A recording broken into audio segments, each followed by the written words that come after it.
Kia sofa. Kia sofa.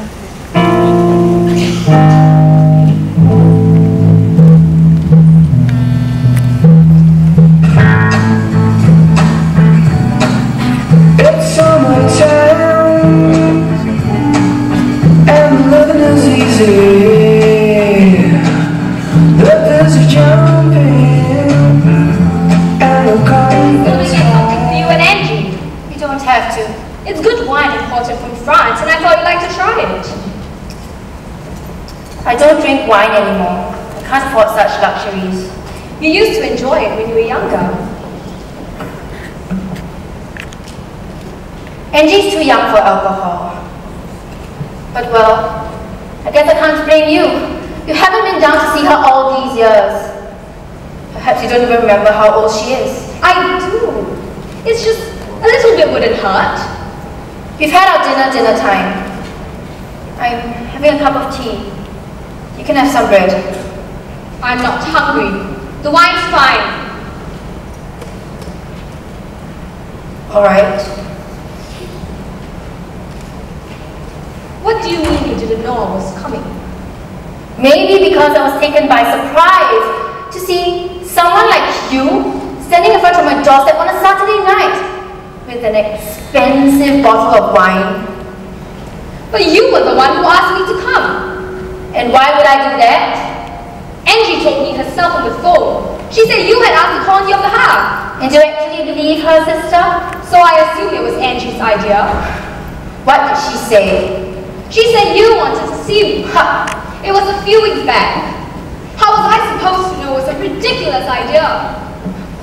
My schedule has been fully booked and I had to cancel all my appointments to be here this weekend. I was meant to arrive earlier, but I got called back. Big deal. Didn't you wonder why I didn't phone you myself? Alright. Shall I leave? I don't mind seeing you. Great. I'm feeling the sisterly love.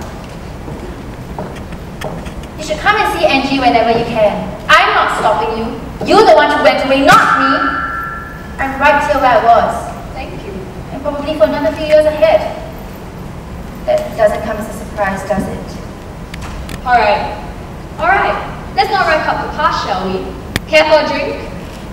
I told you, I don't drink wine anymore. Suit yourself. Perhaps.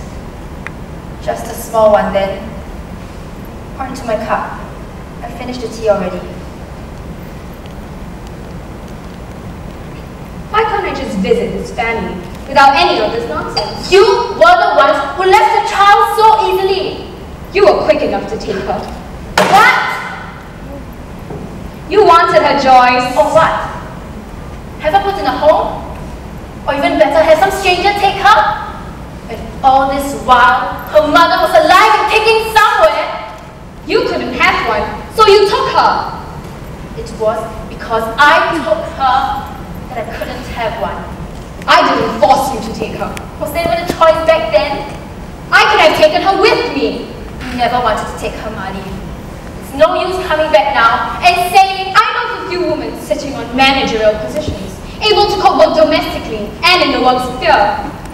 And what? Does that have to do with you at the age of 17?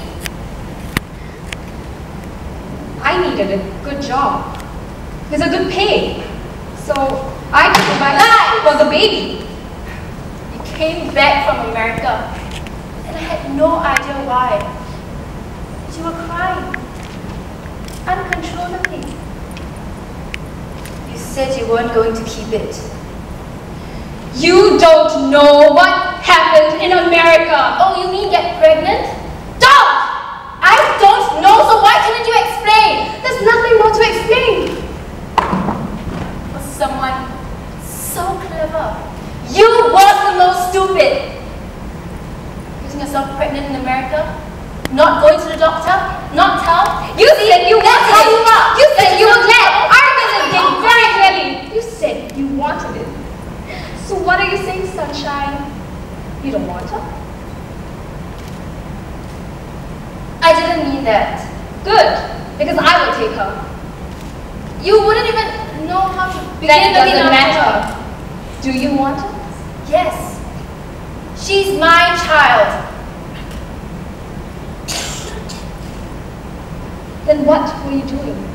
Going on about how I shouldn't have let her live years ago. 16 years. You left her to my care for 16 years. Then out of the blue, you come back here and say you want to take her? How am I supposed to take this? A joke?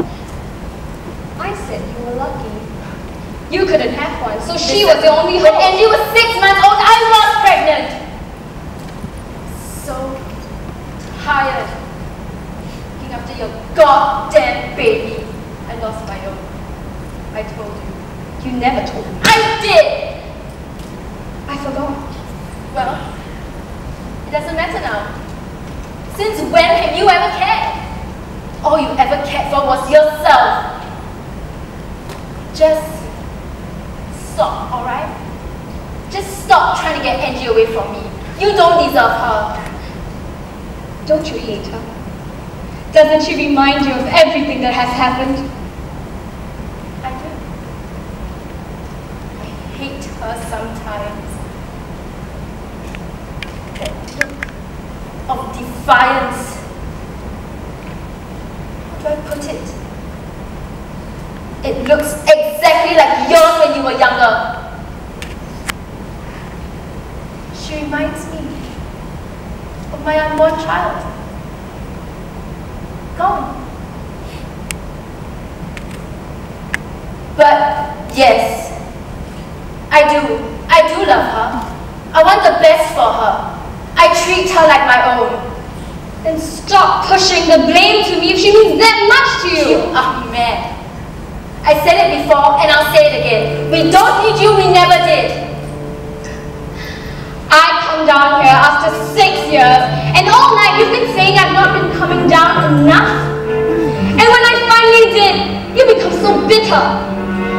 You look at me as if I'm the cause of all your pain and misery. Would it be better if I just leave? If I just disappeared forever? That'll be fine. It wouldn't matter much to me. How do we end up like this? At odds with each other. I only came because I thought you wanted to. I was hoping. Don't cry, Mali. It's no use. What's done is done.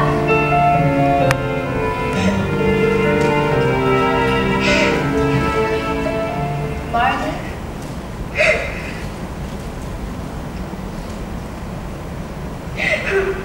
Come on, pet. Love you, really. Stop crying already, will you? No. Let me cry. You've been wonderful to Angie. Don't get carried away. I'm serious. I just think about you. And I even thought of writing letters back. You're drunk. I'll pour some tea in your glass. No thanks. I'm sober. I just got a promotion. It's managing director. Good for you. Howard's wife came up to the office the other day. Funny, isn't it? She said I was unnatural. And I would end up miserable, lonely. You're not young anymore. I don't know about you, but I can't imagine a life. Even you think so? The entire day. And then coming back home to no husband and no kids. All I'm faced with are the 4 walls. Maybe loneliness in your old age will catch up with you. I am happy with how I am right now. I believe that success makes a woman strong. Really worth it? Giving up everything just for that position?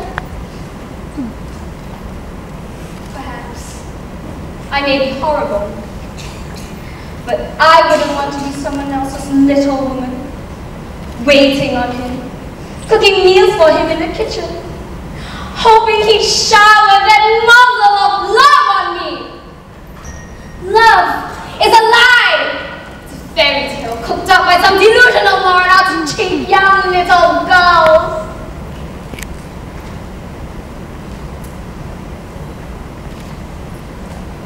Did something happen in America? Nothing. Something must have happened. You changed ever since you came back. It's none of your business. Then, who is the father? Who did you lose it to? Painful, wasn't it? Angie doesn't have your eyes. It's none of your business! Shut up, Pet! I've had enough. You're drunk. No. No, Marty. Leave us alone.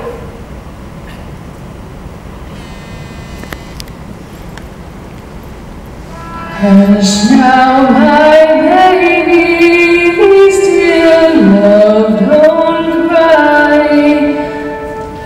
Sleep as you're rocked by the stream. Sleep and remember our last lullaby. So I'll be with you when you dream.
thought these things only happen in the movies, you know.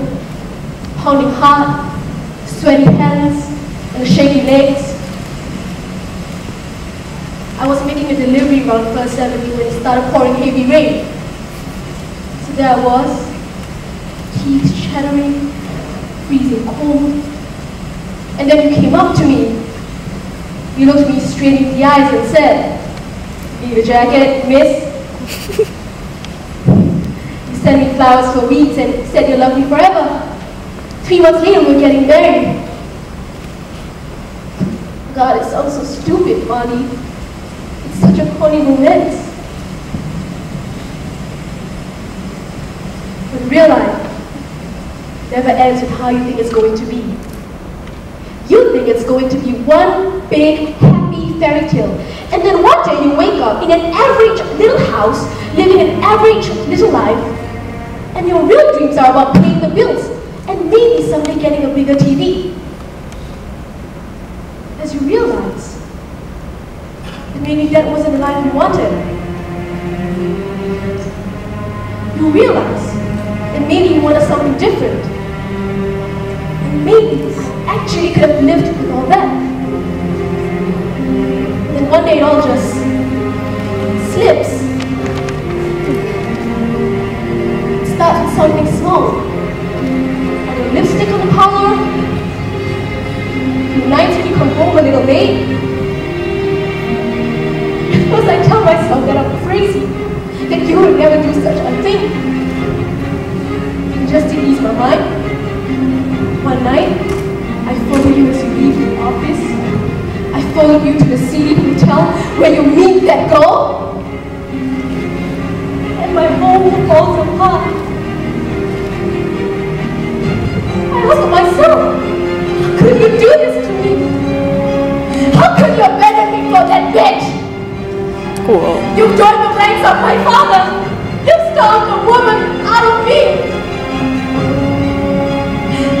And if anything, this child is everything and anything that was of you.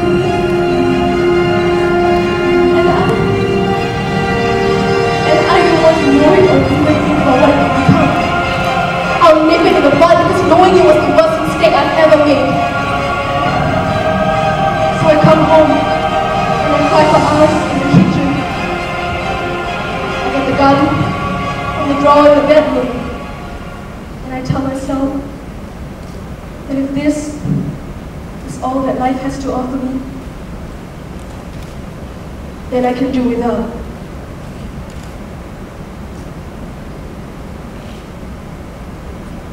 But then, I changed my mind. After all, I'm not the one who's cheating. So, quietly, I sit and wait for you to come home in my average little kitchen. Obviously, when you get home, you don't suspect a thing, so I press the damn button against your forehead as I take a few seconds to watch the fear grow in your eyes. You didn't have the guts. She was just trying to teach me a lesson, but you were so wrong, honey. I sentence you to death for turning my life into a so-called fucking shit, for stepping on my dreams, for not giving a shit about me all those years, for lying to me and betraying me and humiliating me. I'm making an example of you. For all the assholes out there who think they can just keep screwing us over and over.